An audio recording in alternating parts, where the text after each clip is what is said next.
Hello guys, welcome back to my channel start with art. So I hope आप सबकी preparation चल रही होगी एंड आज की वीडियो मैं आपके लिए लेकर आई हूँ स्पेशली। मतलब मैं आपको ये बताना चाहती हूँ कि स्टिल लाइफ के लिए आप मतलब इम्प्रूव करने के लिए शेडिंग में स्पेशली बात जो है, ड्राइंग तो मैंने जैसे बता रखा है आपको कि ड्राइंग कितनी ज़्यादा इंपॉर्टेंट है। तो ड्राइंग तो कंपलसरी है आप लोगों के लिए डेली करना, क्योंकि अभी कॉलेज ऑफ आर्ट और BHU का एंट्रेंस जो है नहीं हुआ है, यानी कि उनका फॉर्म वगैरह कुछ आया नहीं है अभी तक। एंड फॉर्म नहीं आया तो उसका मतलब यह है कि अभी आपके पास काफ़ी टाइम है। जब तक फॉर्म आने के बाद भी कुछ टाइम बाद ही एंट्रेंस होता है, ऐसा नहीं है कि एकदम से हो जाता है, ठीक है। सो ये काफ़ी गोल्डन टाइम पीरियड है एंड इसको वेस्ट मत कीजिए, क्योंकि बहुत सारे बच्चे मतलब जो हैं कमेंट्स में पूछते हैं कि स्टिल लाइफ में क्या करें, मतलब प्रैक्टिकल एंड थ्योरी के लिए कुछ सजेशंस दे दो, कुछ हेल्प कर दो, ठीक है। सो बेसिक थिंग ये है कि जो 1 महीना बचा है इसको ये मत सोचिए, क्योंकि देखा आप कुछ बच्चे ऐसे हैं कि जिन्होंने जस्ट अभी प्रैक्टिस स्टार्ट की है एंड जिन्होंने जस्ट अभी प्रैक्टिस स्टार्ट की उनको काफ़ी लग रहा होगा कि हाँ भाई बहुत ज़्यादा सिलेबस है एंड वो लोग कवर नहीं कर पाएंगे। सो मैं आप लोगों को डिमोटिवेट नहीं करूँगी जिन्होंने अभी प्रैक्टिस स्टार्ट की है। तो येस, इट इज़ डिफ़िकल्ट, ठीक है, बहुत ज़्यादा डिफ़िकल्ट है। अगर आपने अभी जस्ट प्रैक्टिस स्टार्ट की है कि आपको भी होश आया कि चलो कुछ पढ़ लेते हैं, ठीक है, चलो कुछ प्रैक्टिस कर लेते हैं, हमारा एंट्रेंस भी आ रहा है। सो ये उन लोगों के लिए है कि अगर आपको एंट्रेंस क्लियर करना है तो आपको दिन रात मेहनत करनी पड़ेगी, इसके लिए दिन रात आपको प्रैक्टिस करनी पड़ेगी, ठीक है। क्योंकि प्रैक्टिस जो है इतनी आसानी से नहीं हो जाती है, इतनी आसानी से आप उसमें परफेक्शन नहीं ला सकते। परफेक्शन तो छोड़िए, आप उसमें मतलब जो बेसिक चीज़ें हैं ना, आप उन्हें भी नहीं इम्प्रूव कर पाएंगे अगर आप प्रैक्टिस नहीं कर रहे हैं तो। सो मेन थिंग है प्रैक्टिस करना एंड राइट डायरेक्शन में प्रैक्टिस करना, ठीक है। प्रैक्टिस कर रहे हैं अगर आप, मतलब जैसे कि आज की जो वीडियो है वो मैंने इसलिए बताई है कि शेडिंग जो है आप कर रहे हैं। मैंने काफ़ी बच्चों का एग्जांपल जैसे वो मुझे सेंड करते हैं तो मैंने उसमें देखा है कि अपना जैसे वो वर्क शेयर करते हैं तो मैंने देखा है कि एक ही टोन में काम जा रहा है, पूरा का पूरा काम जो है वो एक ही टोन में आ रहा है। स्पेशली उन लोगों की बात करूँ जिन्होंने अभी स्टार्ट किया है या फिर कुछ टाइम से कर रहे हैं, लेकिन उन्हें ये नहीं पता है कि किस तरह से जो है उन्हें ये चीज़ बैलेंस करनी है, यानी कि शेडिंग उन्हें करनी है।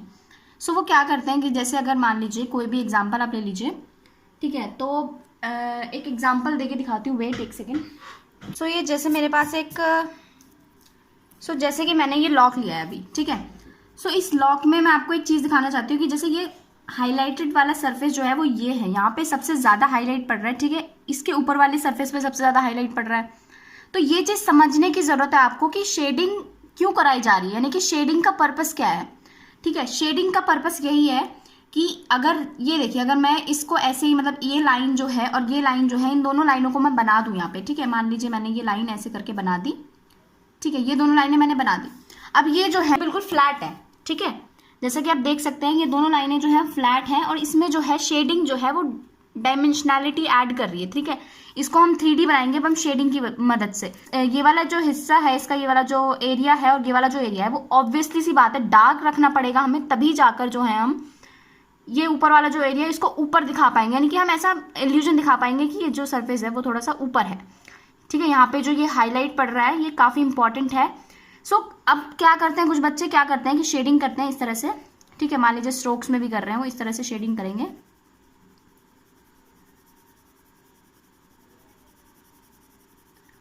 सो ये उन्होंने शेडिंग कर दी, ठीक। सो इतना ही नहीं होता है शेडिंग, जैसे आपने इतनी शेडिंग कर दी तो आप ये समझते हैं कि आपने पूरी शेडिंग कर ली, ऐसा ही छोड़ देते हैं, मतलब इतना ही छोड़ देते हैं, यानी कि इसके अलावा कोई टोन उनको या तो पता नहीं है या फिर उन्हें ज़रूरत नहीं लगती कि इसके अलावा मुझे टोन डालने चाहिए इसमें, ठीक है। इसमें कुछ नहीं छोड़ा, यानी कि अगर थोड़ा सा ज़्यादा कुछ कर देंगे, ज़्यादा से ज़्यादा इतना कर देंगे बस, ठीक है, ज़्यादा से ज़्यादा इतना कर दिया। अब आप ये सोचिए कि ये जो ऑब्जेक्ट है क्या ये ऐसा दिख रहा है? नहीं, हमारा जो मेन एम है वहाँ पर स्टिल लाइफ में उसको लाइफ लाइक बनाना होता है, यानी कि वो जैसा है वैसा हमें दिखे का इल्यूजन लगे। भले ही हमने स्ट्रोक से काम किया, भले ही हम उतना रियलिस्टिक नहीं कर पा रहे हैं उस टाइम पे, क्योंकि डेफिनेटली सी बात है टाइम कम होता है, लेकिन एटलीस्ट हम एक वो तो ला सकते हैं ना इल्यूजन कि हाँ ये चीज़ ऐसे मतलब लॉक है तो लॉक लग रहा है वो, ठीक।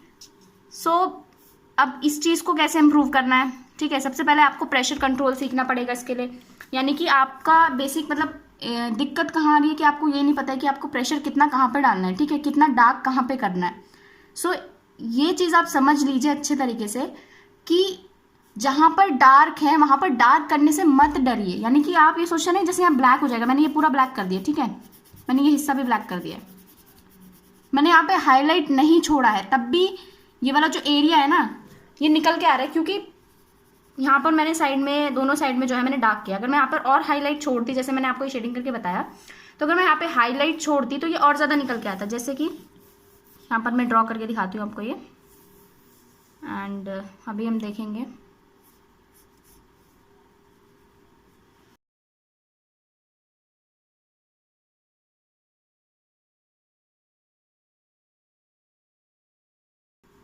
कुछ ये इस तरह से, ठीक है। अभी फिलहाल चलते हैं हम।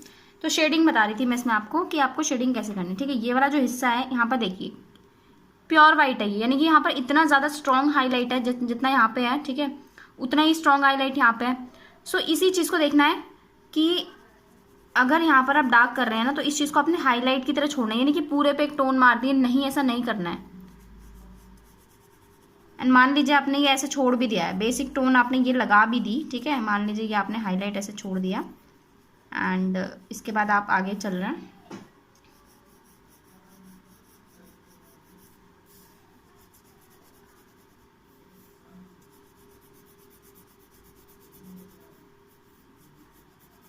तो अब देखिए ये साइड वाला जो हिस्सा है कितना ज़्यादा डार्क है, ठीक है। मुझे ये पकड़ना पड़ेगा, एंड ये देखिए कितना ज़्यादा डार्क है। सो एग्जाम में आपको इतनी शेड्स तो दिखेंगी नहीं दूर से, अगर आप कुछ भी बड़ा सा बना रहे। मैंने अभी छोटा एग्जाम्पल इसलिए लिया है क्योंकि स्क्रीन पे भी इतना ही आ पाएगा, इतना ही आप देख सकते हैं, ठीक है, क्योंकि जूम वीडियो बनानी थी मुझे ये। सो बड़ा तो मैं ऑब्जेक्ट अभी आपको नहीं दिखा सकती हूँ। एंड सो इतना डार्क आपने ये करना है। अभी ये इसमें जो है मैंने बहुत बेसिक सी टोन लगाई है, सिर्फ एक डार्क टोन लगाई है, और ये हाईलाइट मैंने छोड़ दिया है, ठीक है। इसको आप स्ट्रोक्स के जरिए भी कर सकते हैं क्योंकि ये बहुत ही छोटा एरिया है, तो इसमें इसीलिए मैंने जो है इसमें पेंसिल जो है इस तरह से चला के लगा दिया। यानी कि आप ये बोले कि आपने तो स्ट्रोक्स बताया था, स्ट्रोक्स नहीं लगा रहे आप, ठीक है। इस तरह से मर्जी है आपकी, ऐसे लगा लो, लेकिन मेरे को अभी आसान ये लगा, तो ठीक है, मैंने इस तरह से ये लगा दिया। एंड क्योंकि इसमें डायरेक्ट हाईलाइट है तो इसमें ज़्यादा टोन्स नहीं है, इसमें आपको सिर्फ 2 टोन्स दिख रही होंगी, ठीक है। एक ये वाली डार्क वाली, ठीक है। इस डार्क को डार्क करना है आपने, ये नहीं कि लाइट छोड़ के आ गए ऐसे करके, मतलब बिल्कुल लाइट सी पेंसिल चला के आ जाते हैं कुछ बच्चे। मैंने उनका एग्जांपल देखा, जैसे कि आप स्क्रीन पे एग्जांपल देख सकते हैं। तो कुछ का एग्जांपल है ये, कुछ का आर्टवर्क है। मतलब एक तो ड्राइंग गलत होती है, सबसे पहली बात तो वो शीट ऐसे ही डिस्क्वालीफाई हो जानी है। सो ड्राइंग के लिए तो मैं हमेशा फोर्स करती रहती हूँ कि drawing drawing drawing drawing is must. So drawing को इग्नोर करके डायरेक्ट शेडिंग मत करिए। सबसे पहले सबसे बड़ी गलती है ये कि आप ड्राइंग गलत करके शेडिंग सही करने में लग जाते हैं। इससे आपकी शीट कैंसिल हो जाएगी। मैं आपको बता दे रही हूँ, लिख के ले लीजिए आप उससे चीज़ कि ड्राइंग गलत है, उसको प्लीज़ अलग अलग एंगल से देखने की कोशिश कीजिए, क्योंकि वहाँ पे इतना स्पेस नहीं होता है। तो आप अलग से हट के अपनी ड्राइंग को सामने रख के चेयर पे रख के, ठीक है, आप उसे देख सकते हैं, उसमें आप गलतियाँ निकाल सकते हैं। ड्राइंग के साथ कोई कॉम्प्रोमाइज़ नहीं करना है, चाहे उस शीट को उल्टा करके देखिए, कैसे भी करके देखिए, उसको ठीक करके आना है बिल्कुल। ड्राइंग ठीक होगी तो एटलीस्ट शीट के आगे जाने के चांसेस बन जाते हैं कि हाँ चलो शीट सिलेक्टेड है, उसके बाद शेडिंग देखी जाती है, पहले तो परफेक्ट ड्राइंग देखी जाती है। आपने चाहे कितनी अच्छी शेडिंग की है, लेकिन अगर आपने ऑब्जेक्ट टेढ़ा मेढ़ा बनाया है ना, जैसा वो दिख रहा है वैसा नहीं बनाया ना, तो आप मान लीजिए कि बहुत बड़ी गलती हो गई है आपसे, एंड शेडिंग से पहले ही ये इंप्रूव हो सकती है, ठीक है। सो शेडिंग से पहले ही इसे इंप्रूव कर लीजिए, एंड ताकि बाद में ये बड़ी मिस्टेक ना बन जाए कि आपने शेडिंग कर ली तब आपको रियलाइज़ हो रहा है कि मैंने ड्राइंग गलत कर दी है। सो उसको प्लीज़ ध्यान में रखिएगा कि ड्राइंग परफेक्ट करके आनी है, ड्राइंग में कोई मिस्टेक नहीं करके आनी है। कोई बॉटल बना रहे हैं, कोई ट्री वहाँ पे प्लांट दे देते हैं वो, ठीक है। 2 साल से तो जैसे कि काफ़ी बड़े ऑब्जेक्ट्स आ रहे हैं, तो बड़े ऑब्जेक्ट्स की प्रैक्टिस करके जाइएगा। जैसे ईजल की प्रैक्टिस नहीं है आपके पास, लेकिन कुछ स्टूल वगैरह होंगे उनकी प्रैक्टिस कीजिए, चेयर की प्रैक्टिस कीजिए, ठीक है। घर पर कोई प्लांट रख के उसकी प्रैक्टिस कीजिए। छोटे ऑब्जेक्ट्स आते हैं, छोटे ऑब्जेक्ट्स उसको कॉम्प्लीमेंट करने के लिए आ जाते हैं बस, ठीक है। जैसे कि लास्ट ईयर जो आया था स्टूल आया था, ठीक है। अभी इससे लास्ट ईयर तो हमारा थ्योरी का एग्जाम हुआ था, उससे लास्ट ईयर जो था प्लांट आया था, एंड उससे लास्ट ईयर जो था स्टूल आया था। कॉलेज ऑफ आर्ट की बात कर रही हूँ मैं। सो स्टूल देख के ही कुछ बच्चों की हवा टाइट हो गई होगी कि स्टूल कैसे बनाए, मतलब वो इतना ज़्यादा कॉम्प्लेक्स था, उसमें काफ़ी ज्योमेट्री का यूज़ करना था, आपको पर्सपेक्टिव का ध्यान रखना था, तो वो इसीलिए उन्होंने दिया था। एंड ऐसी चीज़ों की प्रैक्टिस कीजिए जो बड़ी हैं आपके घर में, यानी कि थोड़ा बड़े साइज़ में अवेलेबल है, क्योंकि ऐसी चीज़ें वो लोग देते हैं। क्योंकि यानी कि मान लीजिए बहुत सारे बच्चे होते हैं, तो अलग अलग रूम में सेम ऑब्जेक्ट रखना, तो ऐसी चीज़ों की प्रैक्टिस कीजिए जो काफ़ी ज़्यादा अमाउंट में, हाँ मतलब इस तरह से सोच के कि काफ़ी ज़्यादा अमाउंट में ये चीज़ हो सकती है। जैसे चेयर है, तो चेयर को रखने में उन्हें कुछ नहीं जा रहा, चेयर के साथ एक पॉट, तो चेयर की प्रैक्टिस कीजिए, ठीक है। एंड इन सब चीज़ों की, स्टूल की प्रैक्टिस कीजिए, ये सब चीज़ें आ जाती हैं। प्लांट, घर पे कोई भी प्लांट रख लीजिए। सो ऐसी चीज़ों की प्रैक्टिस कीजिए जो लार्ज नंबर में अवेलेबल हो सके, ठीक है, कि हाँ आप सोच के कि अच्छा हाँ ये लार्ज नंबर में अवेलेबल हो सकता है तो इसकी प्रैक्टिस करनी कंपलसरी है। तो उनको बनाइए, बड़े ऑब्जेक्ट्स रखिए सामने एंड उनको बना के देखिए, कंपोज करके देखिए अपने हाफ इंपीरियल साइज की शीट पर, ठीक है। एंड जिनको नहीं पता है कि कौन सी शीट मिलती है, क्या मिलता है, क्या क्या मटेरियल ले जाना पड़ता है, तो मैं बता देती हूँ ज़रा, ठीक है, क्योंकि ये भी काफ़ी इंपॉर्टेंट है एंड शायद मैं अलग वीडियो ना बना पाऊँ इसके ऊपर, तो मैं इसी में बता दे रही हूँ कि आपको जो है कार्ट्रिज शीट मिलती है हाफ इंपीरियल साइज़ की। हाफ इंपीरियल साइज़ कितना होता है, जैसे कि आपने एक चार्ट पेपर देखा होगा ना, चार्ट पेपर का साइज़, चार्ट पेपर तो ऑलमोस्ट सभी ने देखा है, तो उसको अगर आप उस चार्ट पेपर का जो साइज़ होता है वो होता है फुल इंपीरियल, ठीक है। ध्यान रखिए वो चार्ट पेपर का साइज़ क्या होता है, फुल इंपीरियल। एंड उस चार्ट पेपर को जब हम हाफ कर देंगे तो वो बन जाएगी हमारी हाफ इंपीरियल, ठीक है। एंड उस चार्ट पेपर का भी, उस हाफ का भी जब हम हाफ करेंगे तो उस साइज़ की शीट हमें मिलती है वाटर कलर के लिए, और चार्ट पेपर का जो आधा हिस्सा होता है वो हमें मिलता है स्टिल लाइफ के लिए, ठीक है। इस चीज़ का ध्यान रखिएगा कि कौन से साइज़ की शीट आपको मिलती है। कभी कभी विजुअल कम्युनिकेशन में जो है A3 साइज़ की शीट भी मिल जाती है आपको वाटर कलर करने के लिए। एंड स्टिल लाइफ का जो साइज़ है वो हाफ इंपीरियल सबके लिए सेम रहता है, ठीक है। मटेरियल वहाँ पे आपको एक्स्ट्रा मटेरियल नहीं ले जाना है, उससे बहुत ज़्यादा कन्फ्यूजन हो जाती है कि सही टाइम पे सही सामान नहीं मिल पाता, कि आप अपनी पूरी किट भर के ले जाते हैं, चारकोल पेंसिल, ये ब्रश, वो ब्रश, किसी चीज़ की ज़रूरत नहीं है, ठीक है। ब्रश, हाँ ब्रशेज़ ऑफकोर्स वाटर कलर के लिए ज़रूरत है, लेकिन अगर आप ये सोच रहे हैं कि स्टिल लाइफ में आप ब्रशेज़, ब्लेंडिंग स्टम्प्स, ये सब चीज़ें ले जाएंगे, चारकोल ले जाएंगे, अलग अलग वैरायटी की पेंसिल्स ले जाएंगे, नहीं, वहाँ पर काम आती है सिंपल HB से लेके 10B तक की बस सिंपल पेंसिल्स, ग्रेडेड पेंसिल रख लीजिए आप अपने पास, डिपेंडिंग ऑन कि आपकी नेसेसिटी क्या है उस टाइम पे, आप किस पेंसिल से काम करना चाहते हैं वो आपके ऊपर है। तो इस सब चीज़ों का ध्यान रखिए एंड बस यही ले जाना है, ठीक है। इरेजर ले जाइए, ज़्यादा ओवर यूज़ नहीं करना है शीट पे इरेजर का, पहले से ही लाइट पेंसिल चलानी है, यानी कि हल्की हल्की पेंसिल चलानी है, ज़्यादा डार्क नहीं करना है उस चीज़ को, ओके। एंड अब हमारा बचता है वाटर कलर के लिए आपको अपने बाउल्स लेके जाने हैं, क्लीन बाउल्स लेके जाने हैं, क्लीन पैलेट लेके जानी है, डर्टी पैलेट पे काम नहीं करना है, ठीक है। वहाँ से जो है डेड कलर्स निकल के आते हैं एंड वो शीट पे अच्छे इंप्रेशन नहीं देते हैं। सो क्लीन सब कुछ लेके जाना है, पैलेट, ब्रशेस, आपका क्लोथ क्लीन होना चाहिए, ठीक है। आपके बस ऑलमोस्ट कलर्स जो हैं वो भी ज़्यादा मैसी नहीं होने चाहिए, मतलब बहुत ज़्यादा ओल्ड नहीं होने चाहिए, यानी कि आप 4 साल पुराने कलर्स लेके जा रहे हैं, वो जो केक कलर्स आते हैं कैमल के, ये नहीं है कि आपने वो बहुत ज़्यादा यूज़ कर लिए, सो वो डेड हो चुके होते हैं। एंड प्रेफर कीजिएगा कि आप नए कलर्स खरीद लें अगर आपके कलर्स बहुत ज़्यादा पुराने हैं तो, ठीक है। कैमल के आर्टिस्ट वाटर कलर आप खरीद सकते हैं, सबसे सूटेबल है वो। एंड पेंसिल्स के लिए मैं आपको सजेस्ट करूँगी कि आप आर्ट लाइन की पेंसिल्स खरीद लीजिए, ये पेंसिल्स सबसे बेस्ट हैं, यानी कि कैमल, अप्सरा, इन सब के अलावा सबसे बेस्ट पेंसिल्स आपको ये मिल जाएंगी एंड अफोर्डेबल भी होती हैं, सबसे बड़ी बात, ठीक है। नेक्स्ट मटेरियल की बात हो गई है, ठीक है। तो अब हम अपनी स्टिल लाइफ पे वापस आते हैं, मैं आपको शेडिंग समझा रही थी। सो इसमें जैसे कि मुझे सिर्फ 2 ही टोन दिख रही हैं, तो मैंने 2 ही टोन डाली हैं, ठीक है। एक ये दिख रही है मुझे, एक ये दिख रही है।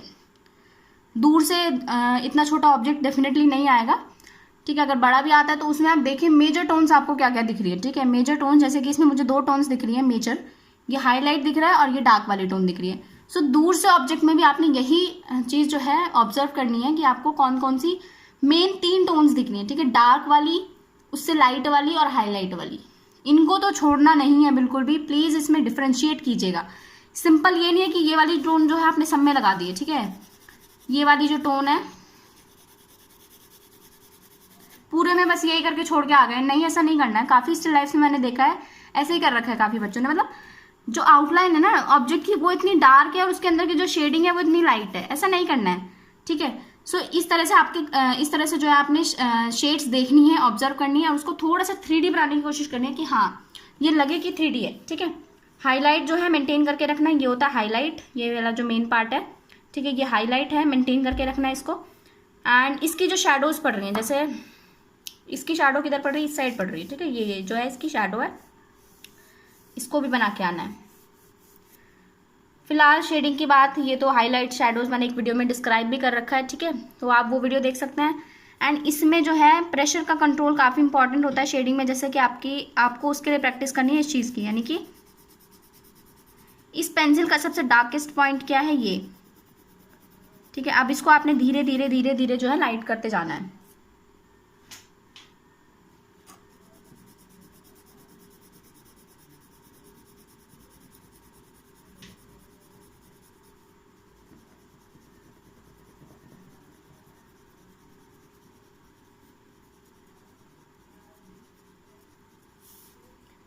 ठीक है, इस चीज़ को जो है आप कहीं पे भी प्रैक्टिस कर सकते हैं। इससे क्या होगा कि आपको ये समझ आ जाएगा कि एक पेंसिल में कितनी ज़्यादा जो है हम टोन्स और शेड्स लगा सकते हैं। ठीक है,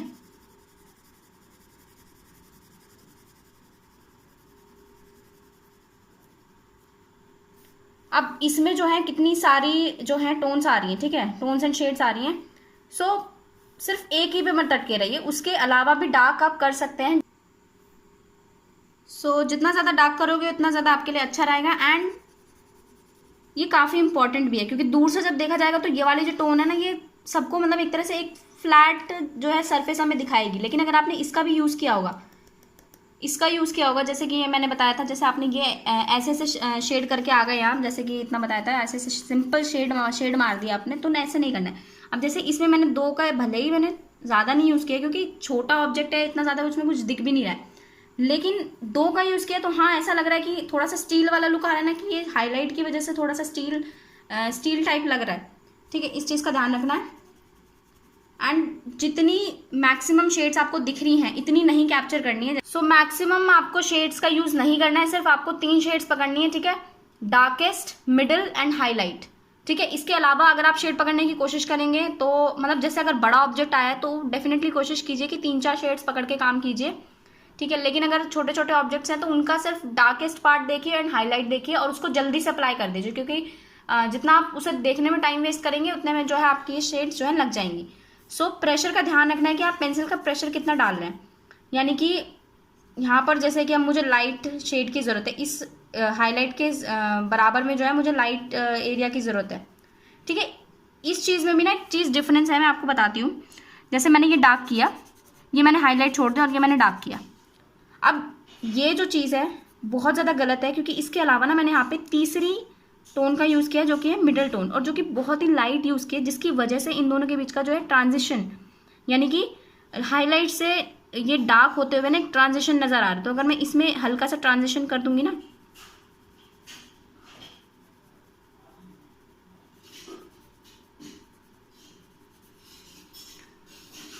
ये काफ़ी कम हो गया वैसे तो हाईलाइट, बट ठीक है, तो वो थोड़ा सा जो है 3 डायमेंशनल लगने लग जाता है। तो यानी कि 2 टोन्स के बीच में कभी भी सिंपल हाईलाइट नहीं छोड़ना होता, हमेशा एक लाइटेस्ट टोन जो है लगानी होती है। क्योंकि अगर आप इसमें भी देखेंगे ना, सो डार्क के बाद एक दूसरी टोन दिख रही होती है। हमारा हाईलाइट सिर्फ ये है सेंटर वाला। ठीक है, इसके बाद डार्क के बाद ना एक मिडिल टोन भी होती है, जो कि हमें दूर से नहीं दिखती है, लेकिन पास से अगर आप ऑब्जेक्ट को ऑब्जर्व करके देखेंगे तब आपको नजर आएगी, जिसकी वजह से जो है ट्रांजिशन हो रहा होता है। यानी कि हमें पता चलता है कि अच्छा ऑब्जेक्ट में ये भी हो रहा है। ठीक है, यानी कि इस तरह से करके हाईलाइट और इसके बीच में एक ज़रूर टोन जो होती है वो भी लगानी है, यानी कि 3 तरह से लगानी। सो भाई इस चीज़ की प्रैक्टिस कीजिएगा। फिलहाल अभी शेडिंग इंप्रूव करने के लिए आपके हाथ का जो प्रेशर है वो इससे कंट्रोल हो जाएगा। आपको पता चल जाएगा कि कहाँ पे आपको जल्दी जल्दी, जैसे कि ये जो है इधर से डार्क है। ठीक है, अभी मुझे डार्क दिख रहा है, तो मैं इसकी वजह से अपना प्रेशर कंट्रोल कर पाऊंगी, यानी कि शेडिंग का। ठीक है, मुझे पता चल जाएगा मुझे कहाँ से डार्क, यानी कि इधर की साइड जैसे कि ये लाइट होता जा रहा है,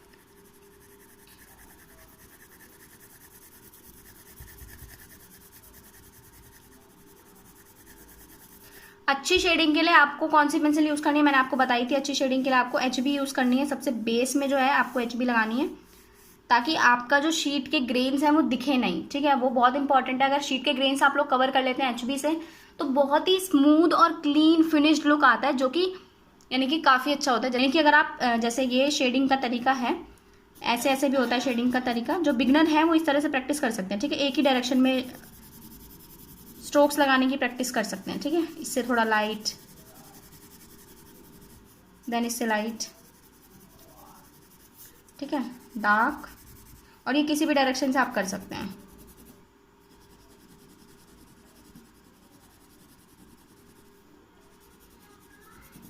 फिर डार्क करना है आपको, फिर लाइट करना है। ठीक है, जितना भी लाइट करना है उस हिसाब से आप ये इस तरह से अलग अलग की जो है प्रैक्टिस आप कर सकते हैं। मतलब जो जिन्हें बिल्कुल भी शेडिंग नहीं करनी आती उनके लिए ये तरीका कि ऐसे ऐसे ऐसे ऐसे आप शेडिंग कर सकते हैं।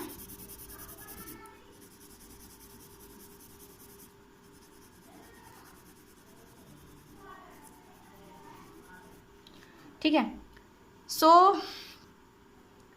नेक्स्ट चीज़ जो शेडिंग में ध्यान रखनी है आपको, मैंने आपको बताया कि इसकी प्रैक्टिस करोगे तो आपके हाथ जो है थोड़ा सा मतलब जो प्रेशर है वो चीज़ मेंटेन हो जाएगी, यानी कि आपको दिक्कत नहीं होगी डार्क करने में, लाइट करने में। जैसे इधर से डार्क होता जाएगा भी धीरे धीरे, ठीक है। इस पर हमें वर्क करना पड़ेगा काफ़ी ज़्यादा, तब जाके ये अच्छा आएगा। तो अभी फ़िलहाल मैं ऐसे ही करके दिखा देती हूँ आपको ये।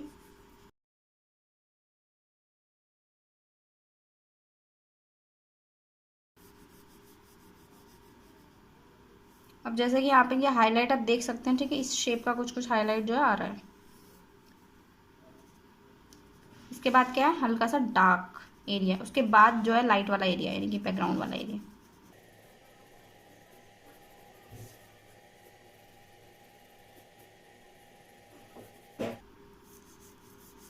ये सारा काम मैं 8B पेंसिल से कर रही हूँ, तो आप इसके लिए जो है ज़रूरी नहीं है कि आप भी 8B से ही करें। मैंने आपको बताया आपको HB यूज़ करनी है स्टार्टिंग में, ठीक है।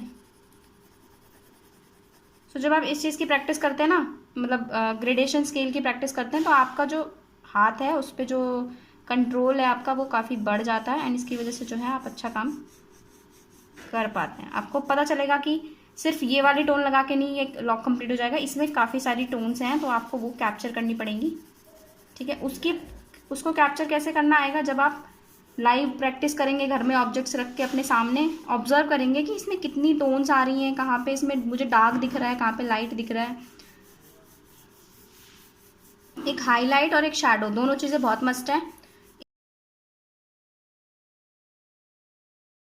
सो इस वीडियो का मेन मोटिव क्या था, वो यही था कि आपको ये बता दूं कि मतलब सिंपल आप इतना टोन मत लगाइए, सिर्फ इतनी टोन लगाकर मत आइए, उसमें आप डार्क करिए जितना आपको डार्क दिख रहा है, ठीक है।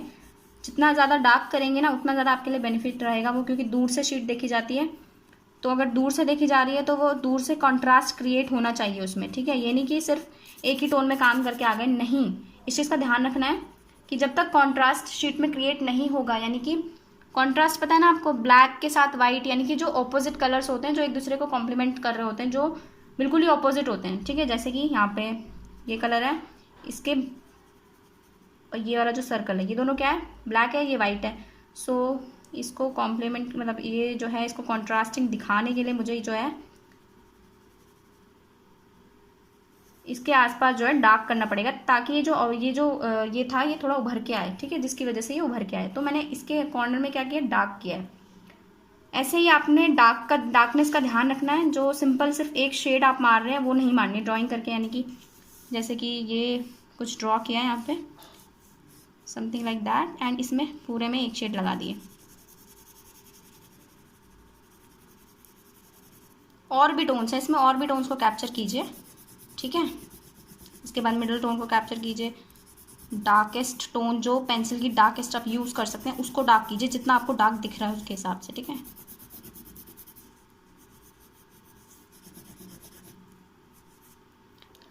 सो इस चीज़ का ध्यान रखना है कि डार्क जहाँ पे दिख रहा है डार्क करना है, उसके बाद एक जो है मिडिल टोन ज़रूर लगानी है, डार्क के बाद डायरेक्ट मिडिल टोन लगानी है, मिडिल, क्योंकि डार्क के बाद ऐसा नहीं होता कि एकदम से हाईलाइट आ रहा है, क्योंकि डार्क से जाते हुए भी वो हाईलाइट की तरफ एक स्केल फॉलो करता है। तो हमने अगर मिडिल टोन को हमने ये मतलब डार्केस्ट टोन को हमने ये मान लिया, तो हमारी मिडिल टोन ये होगी, इसके बाद जो है हमारा हाईलाइट वाला पोर्शन होगा।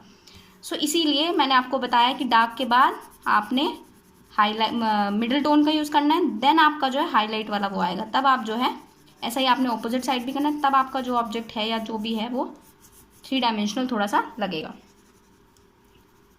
सो इस वीडियो का मेन मोटिव यही था कि डार्क और हाईलाइट के बीच में एक मिडिल टोन भी होती है, उसको भी लगाना नहीं भूलना है। एंड सिंपल एक टोन से काम नहीं चलेगा।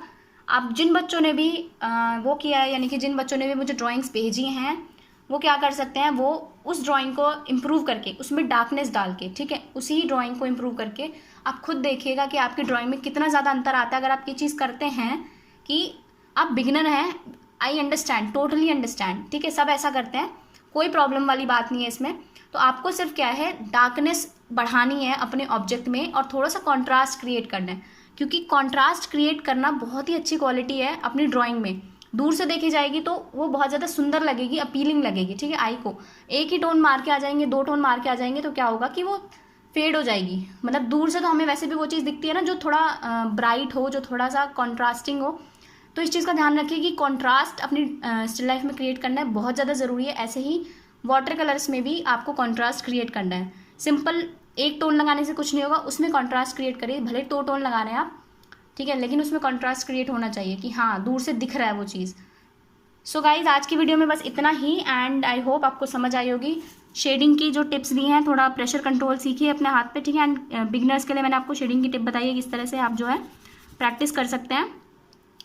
एंड ब्लेंडिंग टूल का यूज़ बिल्कुल नहीं करना है अभी स्टिल लाइफ जब आप कर रहे होते हैं, ठीक है। उसको ब्लेंड करके नहीं आना, उसको सिर्फ पेंसिल से ही ब्लेंड करना है, यानी कि उसमें फिंगर भी यूज़ नहीं करनी, कुछ यूज़ नहीं करना है, सिर्फ पेंसिल के स्ट्रोक्स से आपने उसे जो है ब्लेंड करना है, ठीक है। इस तरह से पेंसिल के स्ट्रोक्स से जो आपने ब्लेंड करना है और कुछ अप्लाई नहीं करना है। सो आज की वीडियो में इतना ही, मिलते हैं अब हम नेक्स्ट वीडियो में। आई होप ये वीडियो थोड़ा बहुत आपको इससे कुछ समझ आया होगा, जिनकी भी एक्चुअली मैं उन बच्चों की बात कर रही हूँ जिन्हें प्रॉब्लम है इस चीज़ में, जिनके लिए मैंने ये वीडियो बनाई है। सो उनको थोड़ा बहुत चीज़ें समझ आई होंगी। सो अगर समझ आई हैं तो प्लीज़ इसको लाइक कीजिएगा, एंड मिलते हैं अब हम नेक्स्ट वीडियो में। एंड कमेंट करके बताइए कि नेक्स्ट टॉपिक पे आप कौन से टॉपिक पे वीडियो चाहते हैं। I will try to make the video on that. Bye bye, take care.